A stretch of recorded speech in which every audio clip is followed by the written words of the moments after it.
Good morning friend. आज है 13 सितंबर 2021 और आज हम इम्पॉर्टेंट क्वेश्चंस को डिस्कस करेंगे जो आपके एग्जाम पॉइंट ऑफ व्यू से बहुत ही इंपॉर्टेंट है। तो हमारा पहला क्वेश्चन है, श्री नरेंद्र मोदी ने तमिल अध्ययन के लिए तमिल कवि सुब्रमण्यम भारती की 100वीं पुण्यतिथि पर पीठ स्थापित करने की घोषणा कहाँ की है? तो इसका सही आंसर है BHU, बनारस हिंदू विश्वविद्यालय। अब इसके बारे में कुछ फैक्ट जानेंगे। यह प्रस्ताव जो है 2008 में तैयार किया गया था, किंतु इसको स्थापित करने में 12 वर्ष लग गए। अब हम इनके बारे में कुछ फैक्ट जानेंगे। सुब्रमण्यम जो थे भारतीय तमिल कवि थे, जिन्हें भारतीयार के नाम से जाना जाता है। यहाँ थोड़ा मिस्टेक है, इसको भारतीयार कर लीजिएगा। वह स्वतंत्रता संग्रामी, समाज सुधारक, पत्रकार और उत्तर और दक्षिण भारत की एकता के सेतु थे। अब जो है हमारा जो दूसरा क्वेश्चन है कि 2 दिवसीय पर्यटन और संस्कृति मंत्रियों का सम्मेलन केंद्रीय पर्यटन मंत्रालय द्वारा किस राज्य में आयोजित किया जा रहा है? तो इसमें हमारा ऑप्शन है असम, मेघालय और त्रिपुरा। तो हमारा इसमें सही आंसर है असम के गुवाहाटी में यह जो है मंत्रियों का सम्मेलन जो है केंद्रीय पर्यटन मंत्रालय द्वारा आयोजित किया जा रहा है। अब इसके बारे में हम कुछ फैक्ट जानेंगे। पर्यटन विकास से संबंधित मुद्दों पर चर्चा करने के लिए जो है असम सरकार ने गुवाहाटी में 13 सितंबर से 14 सितंबर 2021 को एक 2 दिवसीय सम्मेलन को आयोजित किया है। और अब हम जो है असम के बारे में कुछ फैक्ट जानेंगे। असम के मुख्यमंत्री श्री हेमंत बिश्वा शर्मा हैं और वहाँ के जो राज्यपाल है जगदीश मुखी, अभी जस्ट ही अपॉइंट हुए हैं।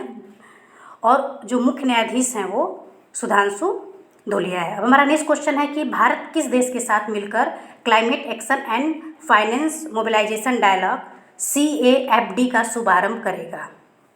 अब जो इसमें ऑप्शन है हमारा USA, UK एंड UAE। तो इसमें हमारा जो सही ऑप्शन है वो है USA, मतलब भारत जो है अमेरिका के साथ मिलकर इसका उद्घाटन करेगा।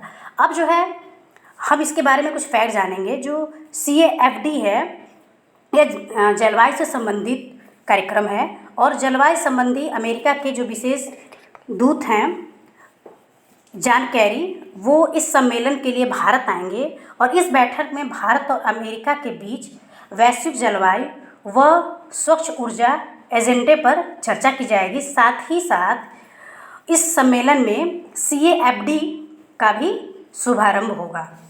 तो ये जो है बहुत ही इम्पोर्टेंट है क्योंकि इसमें जो है जलवायु परिवर्तन और से संबंधित बहुत सारे फैक्ट जो है सम्मिलित हैं।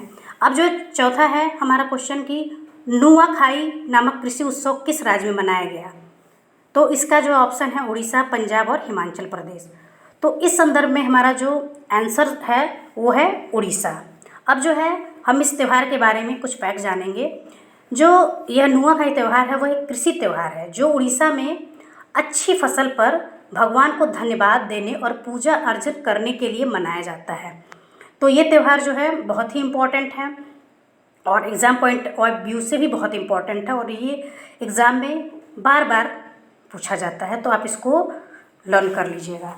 अब जो है हमारा नेक्स्ट क्वेश्चन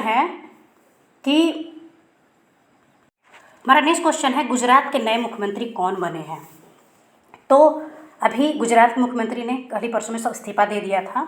तो अब जो है गुजरात के नए मंत्री जो हैं भूपेंद्र पटेल बनेंगे और हो सकता कल ये शपथ लें।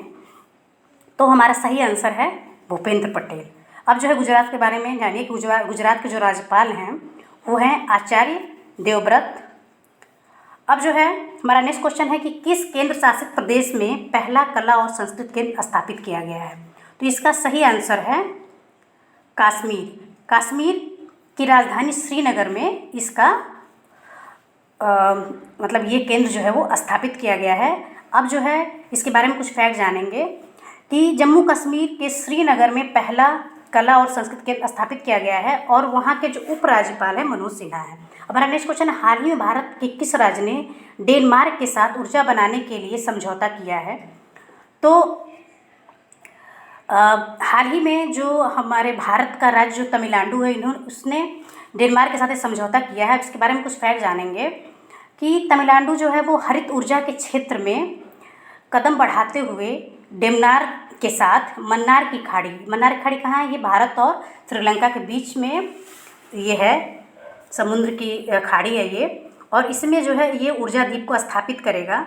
अब जो है हम तमिलनाडु के बारे में जानते हैं। उसके मुख्यमंत्री जो हैं M.K. स्टैलिन हैं और राज्यपाल जो है R.N. रवि हैं, और इसके जो मुख्य न्यायाधीश हैं तमिलनाडु के वो हैं संजीव बनर्जी। हाल ही में भारत और किस देश के बीच में 2+2 मंत्रियों की बैठक संपन्न हुई? तो सही आंसर है ऑस्ट्रेलिया। अब इसके बारे में कुछ फैक्ट जानते हैं।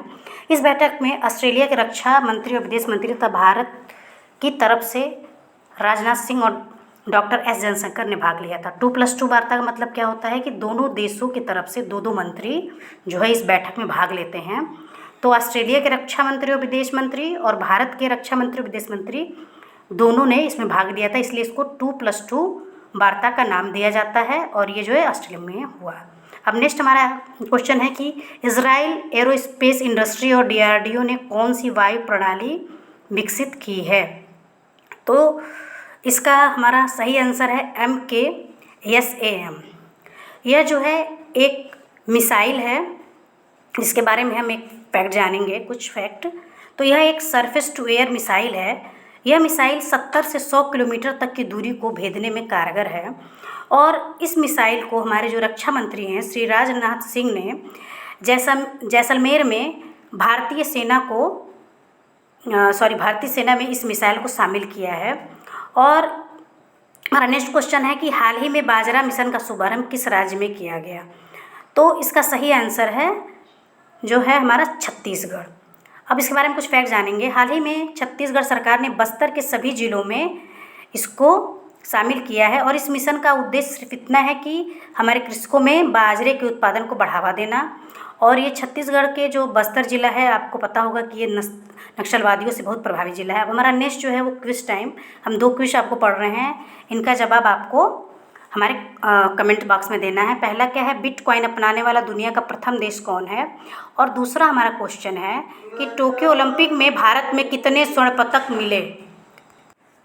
आप इन क्वेश्चन का आंसर हमारे कमेंट बॉक्स में दीजिएगा, और please like share and subscribe my channel.